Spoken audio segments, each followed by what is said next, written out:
Hello! Welcome to Kerbalized Realism, brought to you by Foxy's Space News. I'm your host, Foxworth Kerman. It's late into 1966.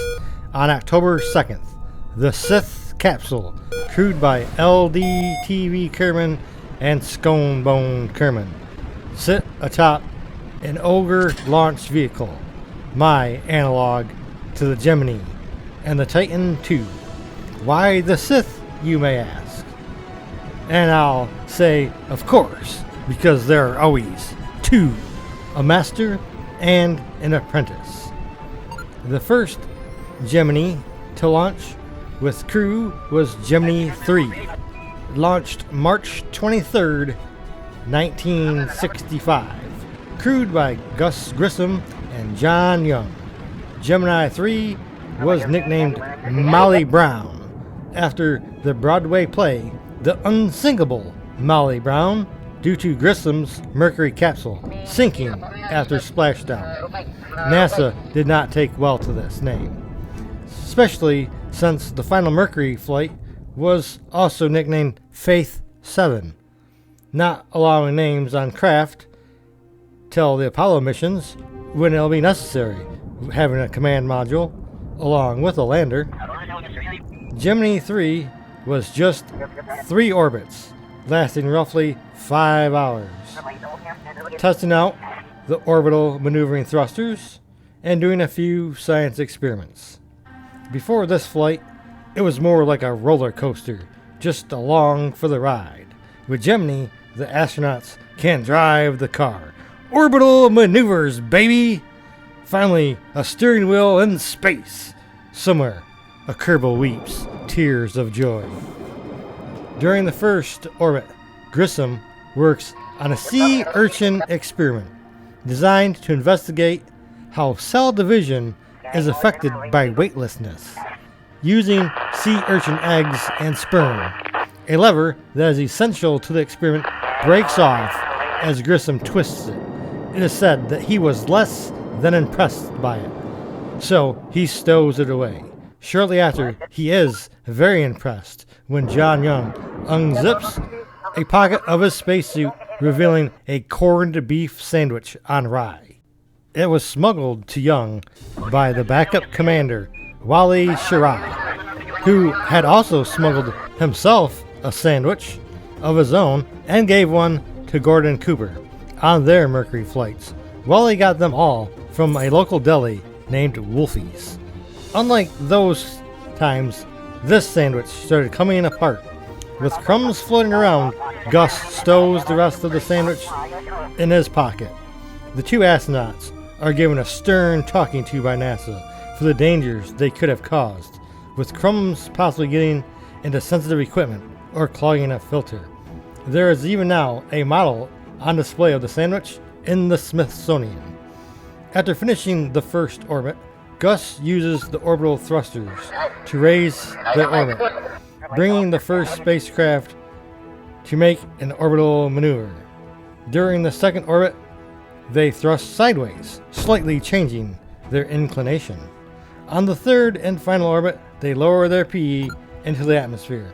Even if the retro rockets failed, they would still deorbit. But the retro rockets go off as planned.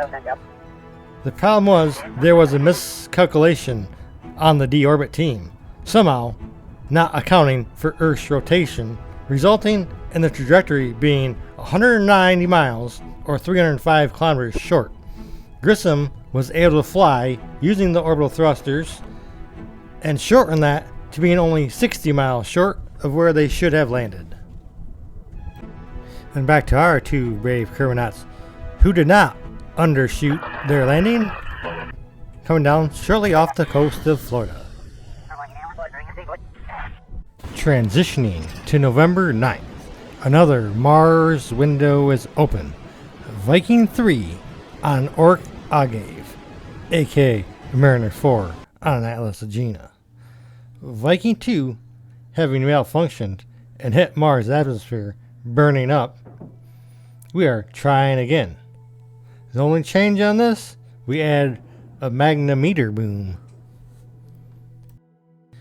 after orbital insertion is nominal, it's time for the trans-Mars injection, which I would think it sounds better than trans-Martian ejection.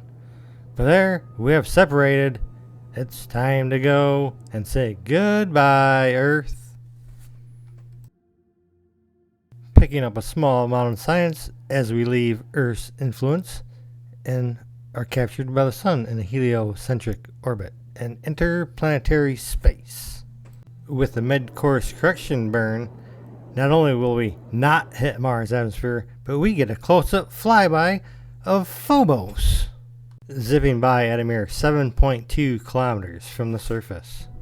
On to November 15th. I don't think Kerbals deer hunt. Also, that may not be hunting season where you live either. So it's time for a very special mission. One that has been held secret.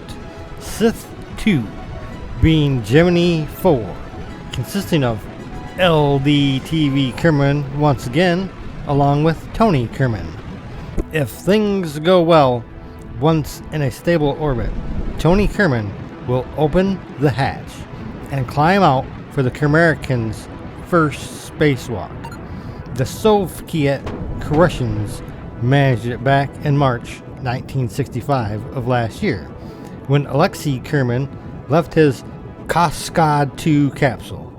That will be covered more next time, as we have an engine failure on the upper stage, causing the Sith 2 to fail to reach orbit. So, we get to test the launch escape system. The real Gemini didn't have one. It had ejection seats like a fighter jet. Not only is that not possible in KSP, it wasn't a good design to begin with. Many believe the astronauts wouldn't have escaped the fireball of an explosion. It's a good thing no Gemini ever failed. Not to mention, they were still using the pure oxygen, so they probably would have burned up anyhow. It definitely would not have been a good thing. Plus, the height we were at, with just an engine failing to ignite on a second stage, there would be no need for a launch escape system anyway. You just decouple and fall back. And even use your retro boosters, why not? But hey, we're just testing things out for testing. And we like our Kerbals to be double extra safe. Drogue chute deployed. And as that fully reefs and comes undone and deploys the main chute. And then LDTV Kerman and Tony Kerman will safely fall to the ocean. And I don't know, is this sunset or sunrise? But either way, it's a beautiful sight. And this will bring this to an end. Thank you for watching.